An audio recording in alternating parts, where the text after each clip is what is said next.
BBC Breakfast presenter Jon Kay spoke with the Environment Secretary regarding the cost of living crisis and the government's plans going forward.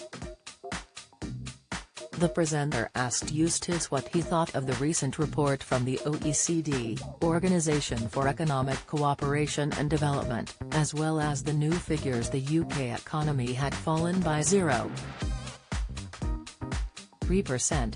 When probed whether he thought Brexit played a role in the economic decline, Eustice shut down Kay and admitted that he didn't accept Brexit as a viable reason. Kay began the discussion and asked, "The OECD looks at countries around the world, doesn't it? And it said over the weekend that it predicts the UK's economy to be the slowest growing of all the major economies next year. Why are we going to be hit so much harder, it seems, than others?"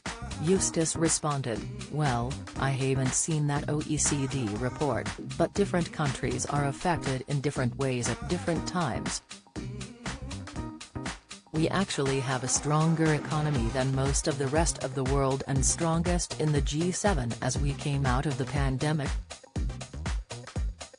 We then had that growth, and they have now probably got to the stage where they are coming over the pandemic slower, so their economy is showing a higher growth.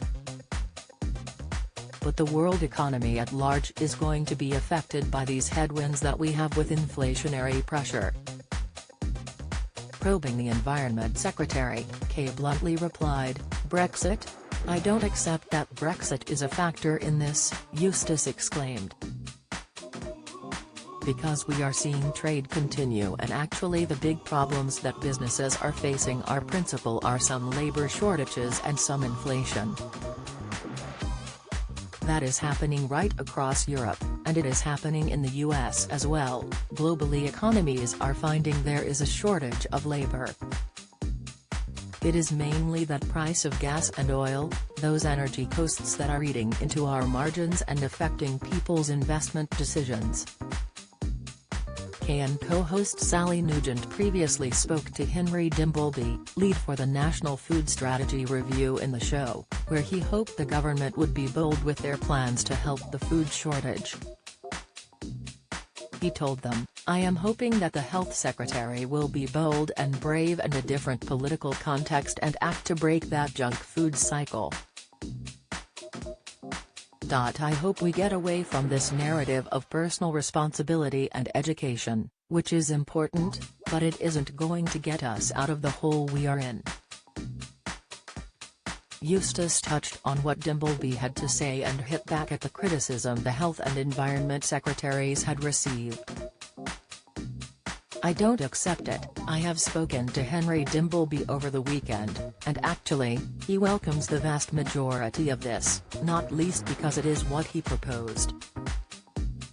So he made a lot of recommendations around the issue of obesity and also some issues around net zero as well. We are addressing all of those issues through our farming policy. We have got point-of-sale restrictions in place in supermarkets coming into effect this year, and this is already driving reformulation in the industry, so much of that has been done." Kay hit back and exclaimed, "Not really, most of the things he talked about salt and sugar in our diet, the health aspect of his report, he said, all that has been kicked down the road by the government." Eustice snapped, "Well, that is not true actually.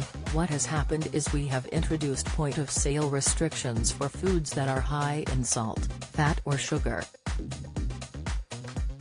Supermarkets are already changing their supply chains and reformulating to get healthier food, and we have already introduced measures to deal with those." BBC Breakfast airs every day from 6 a.m. on BBC One.